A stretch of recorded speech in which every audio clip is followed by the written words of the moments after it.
À quelques jours de sa déclaration de politique générale, Sébastien Lecornu consulte encore.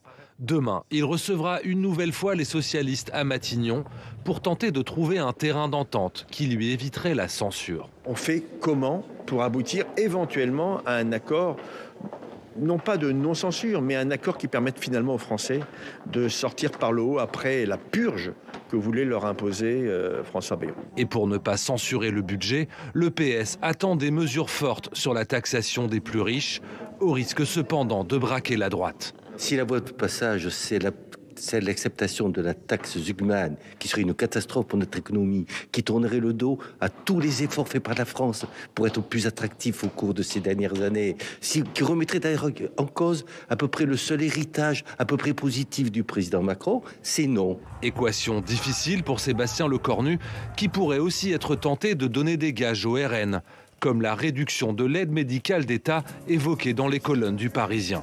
On attend de voir ce qu'il a à dire. Donc si il y a des pistes intéressantes au discours politique général, on attendra la concrétisation dans le budget. Si il annonce dès le discours politique général des orientations qui ne vont pas du tout dans le bon sens, on ne s'interdit pas du tout de censurer. Au pied du mur, Sébastien Lecornu devrait annoncer ce week-end le casting du nouveau gouvernement, plus de 3 semaines après sa nomination à Matignon. Et avec nous, Elisabeth Martichoux. Bonjour Elisabeth, bonjour, merci d'être là. Et Mickaël Darmon. Bonjour Mickaël, merci également d'être avec nous. Alors, on parle depuis 3 semaines maintenant de la difficile équation de Sébastien Lecornu. Est-ce qu'elle est en train de se transformer en équation impossible ? Ça, si elle est impossible, on verra après dans quelle mesure ce gouvernement sera censuré ou pas. Donc on l'établira, mais il est vrai qu'elle reste extrêmement difficile, d'autant plus difficile qu'il a lui-même posé les conditions de cette difficulté. Il y a un petit côté, voilà, je crée mon propre boulet, parce qu'à annoncer sur le perron de Matignon qu'il faudra une rupture, non pas sur la forme, mais sur le fond, c'est vraiment se poser le défi et faire en sorte que tout le monde regarde et mesure voilà, sa performance à l'aune de cela. On entend le RN qui le dit du matin au soir, encore ce matin, s'il n'y a pas de rupture, il y aura censure. Et de ce point de vue-là, si on retrouve les mêmes au gouvernement, notamment, et on a compris que le gouvernement va se faire dans le périmètre du socle commun, dit-on, avec bien sûr aussi LR. De ce point de vue-là, il faudra bien chercher où est la rupture. On a compris, alors que le président de la République avait dit, avait à un moment où François Bayrou a quitté Matignon, il avait convoqué les responsables du socle commun en leur disant travailler avec le Parti socialiste, trouver des voies avec le Parti socialiste. Qu'est-ce que fait Sébastien Lecornu dès qu'il se met à parler? Il ferme la porte au Parti socialiste. Donc de ce point de vue-là, oui, bien sûr, on reste encore pour l'instant dans l'épure d'une équation très compliquée à gérer. Mais lié au fait que les socialistes sont moins enclins qu'avec François Bayrou à accorder des gages au Premier ministre, ou lié au fait que Sébastien Lecornu a la mauvaise stratégie avec eux? Alors, tic-tac quand même. Hein. Là, ça va se dénouer. C'est vrai que ça fait plus de 3 semaines qu'on n'a pas de gouvernement. Je crois que c'est un record sous la Ve République. Matignon estime que ça n'a aucune importance. Aujourd'hui, ceux qui sont dans la rue, c'est pas pour réclamer un gouvernement. Hein. C'est pour réclamer du pouvoir d'achat. On n'est pas dans l'impatience, nous-mêmes, d'ailleurs. Nous, on s'habitue. On s'habitue à la vacance. On s'adapte. Non, plus sérieusement. Donc demain, rendez-vous avec les socialistes. Il est établi que Sébastien Lecornu ne dévoilera pas les cartes de son gouvernement avant la fin des consultations. Il s'était engagé, c'est sa méthode, c'est une forme de rupture dans son esprit, j'imagine. Alors, on a eu un projet quand même hier qui a fuité, un projet de budget qui laisse entendre qu'il va y avoir un certain nombre d'impôts, taxes, qui pourraient équivaloir, alors on n'a pas le détail, mais entre ce qu'il compte faire sur les holdings, la contribution exceptionnelle qui serait effectivement reproduite cette année alors qu'elle ne devait pas l'être, peut-être quelque chose sur la flat tax, etc. Ça pourrait équivaloir à une petite dizaine de milliards. Mais encore une fois, c'est un peu large comme enveloppe. Est-ce que les socialistes qui voulaient une taxe Zuckman dont ils pensaient qu'elle produirait 15 milliards, est-ce que les socialistes, sachant qu'il n'y a pas de suspension de la réforme des retraites et il n'y a pas de taxe Zuckman à proprement parler, est-ce qu'ils vont quand même toper pour une non-censure? Pour l'instant, dans le discours, c'est non. On va voir à mesure qu'on se rapproche de l'échéance. Sébastien Lecornu, je disais tic-tac, tic-tac, il ne sait pas s'il va être encore dans une semaine Premier ministre. C'est ça notre réalité en fait politique. Donc demain, il y a cette rencontre avec la gauche. Peut-être que Sébastien Lecornu pourra à ce moment-là mettre sur la table une feuille de route qui lui permettra d'annoncer sereinement un gouvernement et ensuite de préparer son discours de politique générale. Honnêtement, on n'a jamais été plus proche du dénouement qu'aujourd'hui. C'est compliqué. C'est compliqué. Moi, je ne crois pas trop à un accord avec le Rassemblement national. Qui va recevoir demain également. Oui, voilà. Certains disent qu'il y a des discussions pour des évolutions judiciaires. Moi, je pense que facialement, il n'y aura pas de négociation, de toute façon, et que Marine Le Pen, elle est dans une démarche quand même très volontariste vers la dissolution. Oui. Dissolution. Et on va évidemment parler de tout ça, Elisabeth, juste sur le Parti socialiste, puisqu'Elisabeth en parlait. Est-ce que demain, Sébastien Lecornu est obligé d'accorder une victoire au Parti socialiste? Non, pas du tout. Je pense qu'il va les recevoir pour leur expliquer effectivement ce qui a fuité, ce qui a été déposé aussi au Comité des finances publiques. Donc politiquement, il n'est pas obligé de leur accorder une mesure? Il va très certainement leur expliquer qu'effectivement, les hausses d'impôts qui vont figurer au budget vont répondre à une partie de leurs revendications. Tout comme il va certainement confirmer, comme il a fait en écrivant en syndicat, aux partenaires sociaux, qu'une partie des dispositifs qui avaient été topés lors du fameux conclave sur l'assurance chômage ou sur les retraites va être intégrée dans le budget, notamment consistant donc les dispositifs pour les femmes seules qui travaillent. Donc de ce point de vue-là, il envoie des messages en disant « je vous ai entendu, je vous ai compris ». Donc il a dit il faut être sourd pour ne pas entendre la demande de justice sociale, de justice fiscale. Donc il va tenter de le montrer. Mais il est contraint. Il est contraint parce que c'est avec... il est dans le périmètre du socle commun, parce que c'est avec IALR qui est là également et qui veut participer au gouvernement. Il leur a donné aussi une lettre d'engagement. On parle des socialistes, mais il a aussi transmis une lettre aussi d'engagement au LR. Et c'est en cela que son équation est compliquée. Et on verra dans quelle mesure, oui, effectivement, on est encore dans le suspense. On ne sait pas s'il va rester encore en poste. D'ailleurs, lui-même, effectivement, ne sait pas. Et on verra s'il y a un discours de politique générale en bonne et due forme, parce que là aussi, il y a un mystère. Il peut ne pas y avoir de discours de politique générale. Oui, il peut faire un petit discours. Il l'a dit. Il a dit qu'il y aura un discours. Oui, mais on ne sait pas quelle sera sa... Est-ce qu'il demande la confiance ou pas? Quand il a dit c'est le Parlement qui va décider, qui décidera du budget. C'est-à-dire que, en fait, quelque part, il en dit voilà, au cours des amendements, vous pourrez arriver peut-être à vos fins. Donc c'est assez paradoxal et il faut se méfier de la réalité de ce que ça signifie. Il a commencé ses consultations en disant et en se définissant comme étant le ministre le plus faible de la Ve République. Il faut se méfier du Lecornu quand il baisse la tête. Mais c'est vrai que quand même, il va falloir s'il veut l'indulgence du Parti socialiste, il faudra qu'il donne quelque chose au Parti socialiste. Il va tenter de leur expliquer. Le Parti socialiste, il s'est un peu emballé. Aussi. Il y a eu l'ivresse, une forme d'ivresse qui les a saisis de la dissolution. De toute façon, si c'est la dissolution, tant pis, on sera très bon, on aura plein d'élus, etc. Ils sont un peu atterris depuis, parce qu'ils ont vu, il n'est pas mauvais pour ça, Sébastien Lecornu. Il est resté ferme sur les prix, et dans le fond, ils se sont dit, ce jeu-là, ce rapport de force-là, il faut qu'on fasse quand même attention. Donc, il va leur faire des propositions. Peut-être qu'ils seront un tout petit peu plus enclins. Puis ils ont regardé les cartes électorales. Ils ont regardé les cartes électorales. Ils ont regardé les circonscriptions. Voilà, ça a un petit peu évolué le rapport de force par rapport au discours très très intransigeant des socialistes il y a encore une semaine. Donc, comme on dit, la voie est étroite, c'est ça? Oui, on peut dire qu'on formule là. Voilà. Oui, c'est quand même l'impasse, mais équation impossible, mission difficile. Trou de souris, tout ça. Etc. On verra bien. Tout ça raconte un pays qui n'est pas exactement au mieux de sa forme. Et Sébastien Lecornu, qui s'est également adressé aux syndicats via une lettre, alors qu'aujourd'hui a lieu une nouvelle journée de mobilisation à l'appel de l'intersyndicale. On va écouter la secrétaire générale de la CFDT, Marie-Lise Lion, invitée ce matin d'RTL. Il y a une chose qui n'est absolument pas claire, et c'est le message de cet après-midi, c'est est-ce que le Premier ministre est prêt à faire en sorte que l'ensemble des efforts à faire soient justement répartis, alors, on va y venir. partagés. Et en fait, partage des efforts, c'est le mot d'ordre de cet après-midi pour la CFDT. Mais On propose qu'il y ait un travail autour de la question des dépenses de l'État. On n'est pas contre le fait du tout de faire un certain nombre d'économies. 6 milliards, il a proposé. Oui, mais le problème, c'est qu'aujourd'hui, on nous dit on remplace pas un fonctionnaire sur 3 qui part à la retraite. C'est pas une solution. C'est pas une solution qui prend en compte la question du travail.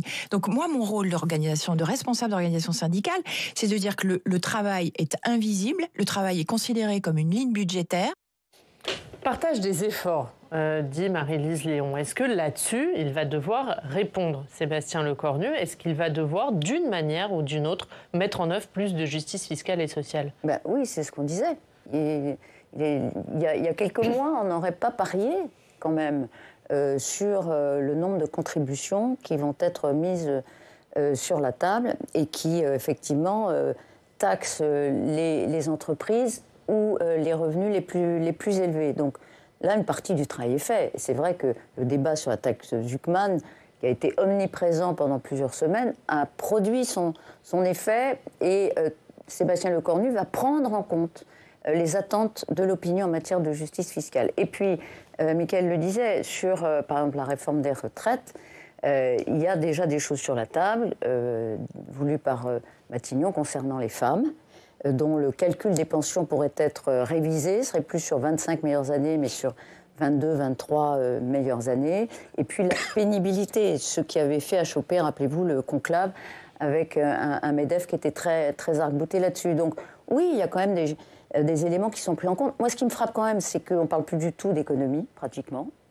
C'est quand même fascinant. Alors que c'était le sujet qu'avait imposé François Bayrou, ça ne lui a pas réussi. Mais quand même, 44 milliards d'économies, on ne les fera pas cette année, vraisemblablement pas, mais il veut rester avec un objectif de 4,7% de réduction. Donc on verra si on y arrive, mais c'est comme si tout d'un coup, il n'y avait plus de problème. Il n'y avait plus de problème de dépenses totalement incontrôlées de l'État. Il va falloir quand même revoir ça. Puis alors, petit pas de côté, pardon, là je m'écarte un peu, mais on est juste dans une situation internationale un peu dingue. Et c'est vrai qu'il y a une crise politique, mais parallèlement, il y a une crise internationale avec une menace russe quand même qui est juste là et qui menace l'Europe et dont on ne tient pas du tout compte. On est quand même dans une espèce de bulle en termes de crise politique. Parenthèse fermée. Oui, mais en même temps, parenthèse importante. Parce qu'il suffit de sortir et de s'éloigner ou de lire tout simplement non seulement ce qui se passe ailleurs, mais la manière dont nous sommes regardés ailleurs pour bien comprendre à quel point la France est dans une bulle. Et à bien se regarder, moi j'appelle ça souvent le syndrome de la Castafiore, hein, voilà, qui lors de la vieille... Vous croyez que la France a un syndrome de la Castafiore? Oui, bien sûr. Oui, qui se regarde... Dans le miroir en pensant qu'elle est encore la meilleure. Je ris de me voir belle, qu'elle a des chansons, parce qu'elle ne se voit pas si belle, la France. Alors que le monde... non, mais officiellement. C'est important. Officiellement, il y a une influence, on change tout, on fait la paix partout. Ah oui. Vous voyez, c'est quand même... Alors que le monde est quand même beaucoup plus complexe, c'est beaucoup plus nuancé. Mais pour en revenir à la journée d'aujourd'hui, parce que ça me frappe également, et ça un peu confirme ce que l'on dit et ce que l'on ressent. Quand j'entends la responsable de la CFDT annoncer le mot d'ordre, partager les efforts, c'est tout le contraire d'un mouvement social. Hein, puisque un mouvement social, il est organisé sur une revendication bien précise. Regardez le mouvement social que l'on a vécu avec la réforme des retraites. Il y avait un mot d'ordre, le retrait de la réforme. Ça a mobilisé des millions de personnes du mois de janvier au mois de mai. Et ça a été un immense mouvement qui était le deuxième grand mouvement social après les Gilets jaunes. Et les Gilets jaunes aussi s'étaient organisés sur deux, trois revendications. Là, vous n'avez aucune revendication. On verra d'ailleurs les banderoles cet après-midi, hein, pour l'équité, le partage des efforts, la protection des services publics. On les connaît par cœur. Mais ça veut dire qu'il n'y a rien derrière. Vous parliez de la réforme des retraites. Alors Sébastien Lecornu a apporté une première réponse dans sa lettre au syndicat. Vous en parliez, Elisabeth, sur une amélioration de la pension des mères de famille. On va écouter ce qu'en dit ce matin Éric Coquerel, le président de la France Insoumise de la Commission des finances de l'Assemblée. Il était sur TF1. c'est pas ce que les syndicats mettent sur la table, ils ont raison, ils mettent sur la table l'abrogation de la réforme des retraites qui, je vous rappelle, était minoritaire dans le pays, minoritaire à l'Assemblée nationale et minoritaire dans les organisations syndicales. Donc c'est ça qu'ils demandent. Quant à la fameuse augmentation des pensions pour les femmes, je vous rappelle ce que c'était. C'était qu'au lieu de prendre 25 ans des 25 meilleures années, c'était prendre 24 ans pour les femmes ayant un enfant et 23 ans pour les femmes ayant 2 enfants. Un petit peu la pension. Entre 13 et 30 euros pour 1 000 euros. Je pense que ce n'est pas tout à fait la réponse qui correspond à l'abrogation de la réforme des retraites. Voilà, pas à la hauteur selon Éric Coquerel. Est-ce que vous pensez que ce sera jugé plus à la hauteur par les socialistes? En tout cas, sur les marchés, les élus, la première chose qu'on leur demande, ce n'est pas l'abrogation de la réforme des retraites. C'est de la justice fiscale, c'est du pouvoir d'achat.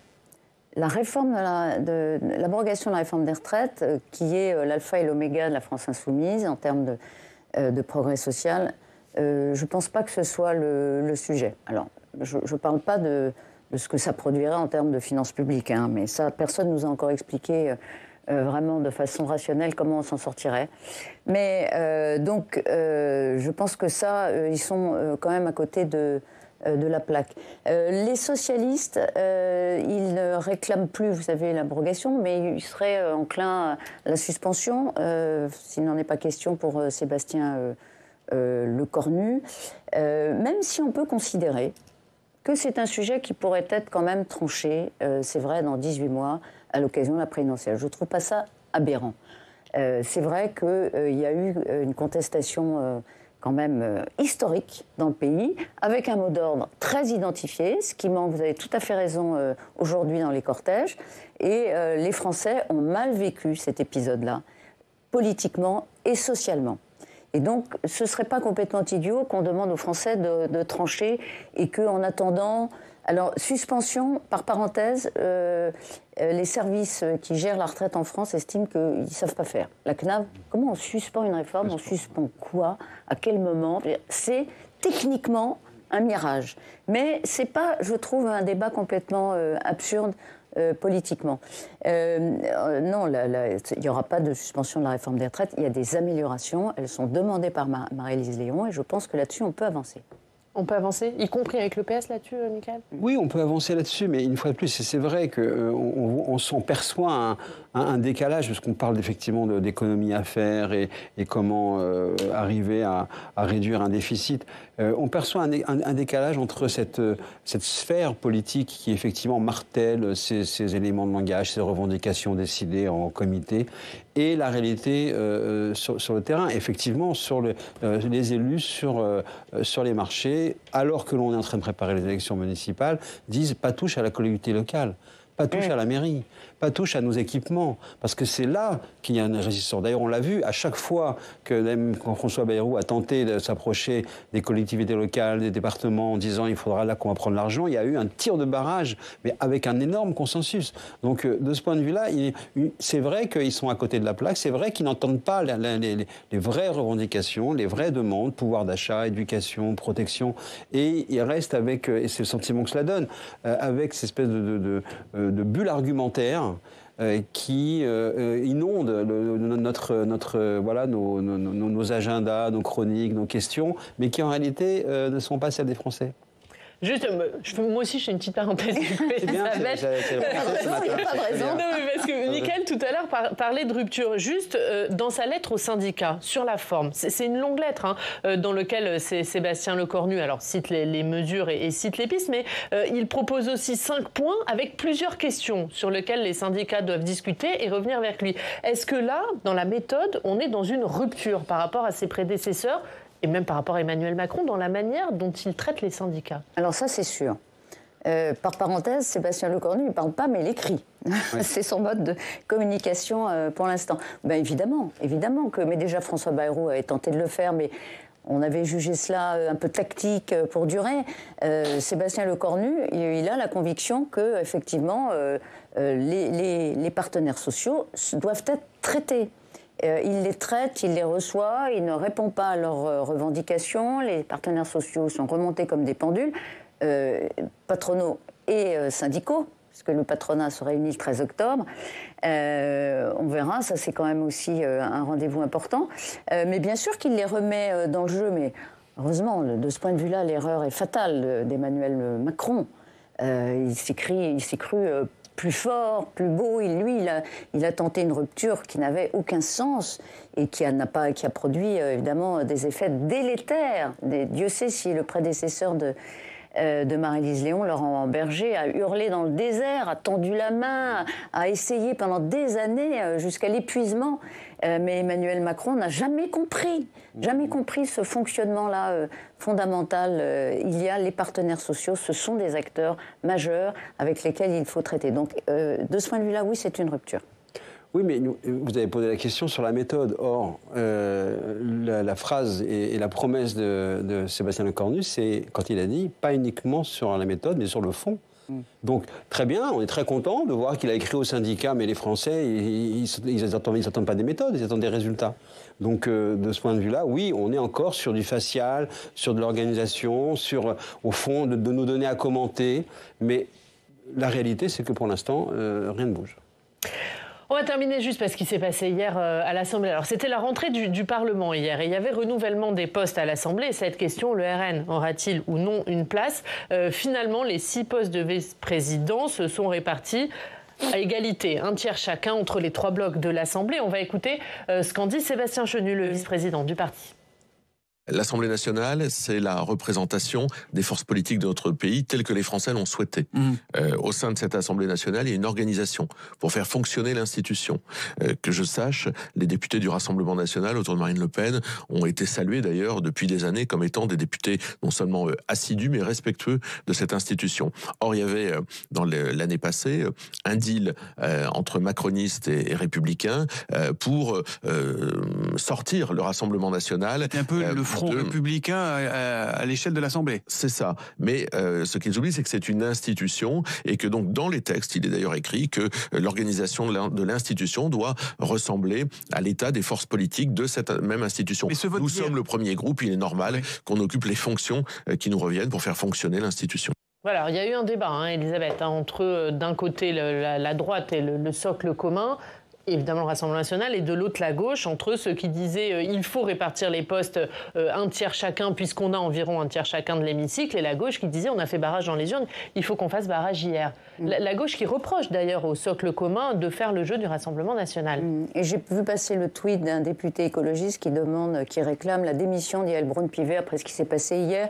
Ce qui s'est passé sans psychodrame, bon, moi je serai assez brève parce que je trouve ça tout à fait normal que les partis soient représentés à proportion de leur importance. D'ailleurs, la présidente de l'Assemblée, je ne fais pas sa pub, mais c'est vrai qu'elle a publié une vidéo dans laquelle elle comparait l'Assemblée nationale, en tout cas l'enjeu de cette élection, à celui d'un syndic de copropriété, parce que c'est vrai que ce n'est pas le bureau de l'Assemblée, ce ne sont pas les organes de l'Assemblée qui déterminent la politique française.